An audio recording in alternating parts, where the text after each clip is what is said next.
Welcome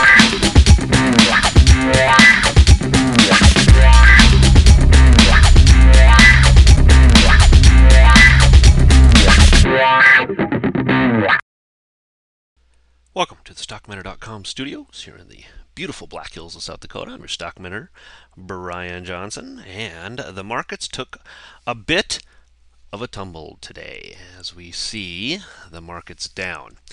However, by the end of the day, coming and falling right back into some lower support areas. So, as you can see from the chart in front of you, yes, we did have a down day. Everything down about 1% by the time it was all said and done. But the tumble happened quickly, and then we based pretty much the rest of the day. Well, of course, a little bit of a pop at the end of the day, but nothing really to talk about. Not the typical bear or bull push like we have seen in the past. But you can see here falling right back into lower support levels. It was a tumble. It was a quick tumble. There was a lot of quick panic, I could tell by some people in the markets. But it didn't really hurt anything quite yet. Now, will the selling pressure hold up? We have some lower areas we have to break first. And let's take a look and see what those might be. Here, I think it's about as clear as it can get. This is about as well defined as you're going to see. So you're watching for breaks here, breaks here. Those are your entries, both up and down. Really want to be cautious. You want to see it break this 200 for sure. So if you want to get in a little bit early, great. But you make sure you note where on the Dow these lower support levels are at. This one here should have some sort of factor. The only way to really beat it in a quick way is, of course, just to wake up to a huge gap down tomorrow. But 130 points is quite a bit of a gap. We haven't seen anything quite as volatile as that in quite a while from a gapping standpoint in the mornings for the bears anyway. Bulls have had numerous how would we say, good things happen to them over the past umpteen months, but the bears just haven't seen that same type of strength quite yet. So I'm reserving judgment on am I bearish or am I bullish, because right now it's neither one. It's just a consolidation. We saw that push up higher. I was looking for something over 12.8. With my subscribers, we never got it. So now we're sitting right here in this consolidation, really watching carefully these 20-day moving averages. Be very, very wary of these. These are your marks to be watching coming into tomorrow's trading. We're going to base sideways here. We're going to push more to the downside. It's really a little bit too early to tell after just 1 day's trading, but this is where the charts are telling me to look for my entries, both long and short. Watch those 20-day moving averages closely. NASDAQ in a huge consolidation. 2380 to 2400 has been the mark we have been tracing for a long time. And it really just hasn't changed a whole lot. Let's call it 2370 to 2400. It's in the same type of basing range here that it has been now since way back in April time frame. Just can't seem to break these levels. So once again, pretty clearly defined on where our entries would be, both long and short. Watching for one of these areas to give way over the next few days. Broke through the moving averages here, but holding right at them at the time of the close. I really don't pay much attention to them now, since we have been dancing with them for quite a while, and they don't seem to really make a difference in the trading at this point. So I am ignoring those on the 60-minute charts, but I'm not ignoring, once again, the 20-day moving averages on any of the charts. These are the ones to be watching coming into the next few days. Notice the big consolidation here. Will it break up? Will it break down? Well, of course, my bias would be still, quite honestly, to see a break up happen. But we break these 20 days, more importantly, close below these 20 days, and it could be a little bit more dangerous for the bulls. Weekly standpoint, what do we see? Really nothing. So that big push to the downside, that big 27-point down day in the NASDAQ, on and blah, blah, blah, means blah. Means nothing right here. The bigger time frames aren't telling me that anything's broke. Everything's still in perfect order. We're just in what I would still consider to be a high base, and we have not closed this candle out. It does not close until the end of Friday, but as of right now, today, this second, it's still in just a high base formation, and things are still fine from a bull standpoint. Bigger picture. Shorter time frame, maybe we are due for a little bit more bearishness action, but until we break those levels on any of these charts, I'm just not convinced quite yet. So don't get spooked by 1 day's worth of movement. Just take a deep breath. SPX 60 bouncing nicely off of its 200 right down in here. And you can see the same thing. Little bit of a consolidation down in this mark.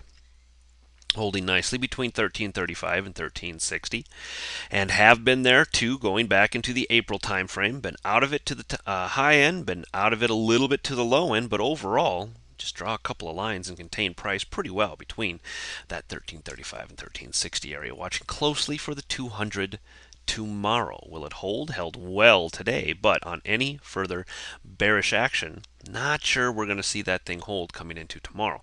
Keep it in mind we are trapped between these moving averages and this moving average right down here on the 60. So from the 60-minute chart on the SPX, looking very nice right here with the moving averages in full effect. Coming back to the what?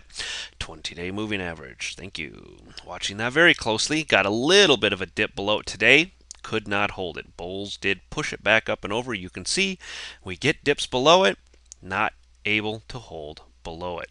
Very important to note. VIX on a daily, same type of a thing. Here we have a move down in the markets, a move up in the VIX. Things are confirming here pretty well from that standpoint. Actually, the internals did a very good job, I felt, of confirming what we were seeing in the markets today, and the VIX was no exception. However, it's still back in the 17 range. I just can't get all that panicked when the VIX is still only at 17. These 19 areas, okay. Now we can start to maybe look for some more stronger bearish or bullish action in the VIX, bearish action in the markets. But right now, nothing to talk about yet. We start breaking back above this over the next couple days, though.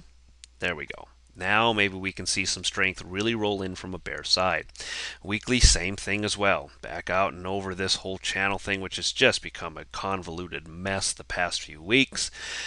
But as you can see, these lines of support and resistance are still doing a pretty good job of holding their own on the VIX here. Looking for breaks up and over 19 and 20 to get me a little bit more bearish on the markets themselves. Apple 60-minute, this thing is useless to trade right now. Nothing's changed. 345, 355. Keep all those in mind. Low is 345.24. Put your marks below the 20 and the 50-day moving averages, which are now coming together right here at the 344.50, 345-ish range. And my 355 is still intact. Your more speculative, but a good, I feel, is a good strong entry is above that 350 mark, with of course 355 being the more conservative entry for some of you in the that want to trade this. Otherwise, look, going back to April, it's straight sideways. This is about as boring as it gets for a stock, and not much fun to play. Wait for your break one way or the other. Take the entry. Apple gets going. It could get going very strongly. Still holding the 20-week moving average, showing a really strong push up and a little teeny tiny pull back. Watching closely the 20-week moving average, which is now at 343, so breaks below that 345, 344.50 mark. This is your next lower level to watch closely. This is a weekly, so make sure it holds by the end of the week. But as you can see, Apple just in no real it's not committed one way or the other. But I'll tell you, the lack of commitment by the bears is more bullish than anything at this point, based on what we're seeing here. So if it's going to go, it needs to giddy up to the downside if the bears have a chance of really making this into something. FAS, all right, here we go. Hitting this overhead area of 30, breaking this lower area of 29. It's pretty clear to me. That's what I gave you for your entries last on Monday when we talked. Finally got the break today, down and through that $29 area. Your next entry short is $28.50. Okay, stuck in. Can you see it? Just a giant triangle. And this is way clean on the FAZ, which we're going to look at next. So, have a very nice, well-defined triangle here, just waiting for a break one way or the other to give us our entries. If you want to extend this, we can go back above 30 for a long and below 28.50 for a short. Otherwise, the more conservative trade is above 31 and below 28.50 for your trades in FAS. And from FAZ, you can see the consolidation here. See how it's bouncing over the last few days, not going anywhere, really stuck in a range right here between about 41 and, well, 42 really, but 41.75 if you will. So 40 and 41.75, I'm still liking, same type of things. Below 40 in this case, above 42. I like that 42 on the daily. Look how clean this symmetrical triangle is. This is about as textbook as you're going to find from a symmetrical triangle standpoint. Definitely one to lock away in your archives. Very, very useful. So, the more conservative trades have been and still are below about 38.50 and above 42. The more aggressive entry was to take something long above these moving averages at 40, 41. 41. So if you took that trade above that area, you did well, you made a little bit of money. I'd watch very closely here as we are now stuck at overhead resistance. We're at resistance. So back above 42 and below, let's call it about 39 right now for an entry to the short side on the more aggressive side there. That'll do it for today's video, everyone. Hope you guys enjoyed it. There's really a lot of consolidation happening in the markets. It's just so clear on chart after chart after chart that I'm looking at. It's straight across. This is a great time to get your hand slapped in the market, so have at it. I'm kidding. This is a really good time to lose money in the markets if you don't know what you're doing. If you're losing markets on these days, if you're day trading, a little easier to make some money. If you're swing trading or trying to get in and stay in for longer periods of time, you might be losing. Maybe on a regular basis or whatever. You got to be so careful when the markets are doing this type of action. If you don't know how to play them, you gotta. Let me just say again, you have to. You have to. It's a must. You have to get yourself a good education. Talk to me about the mentoring course. Take it seriously because it pays for itself over time. It's no different than any other college education that you get. You have to pay some money up front for the education, but that's because what the other person knows, what the professors know, their information, their knowledge is worth something to you because you're going to turn around and use that knowledge to make money yourself.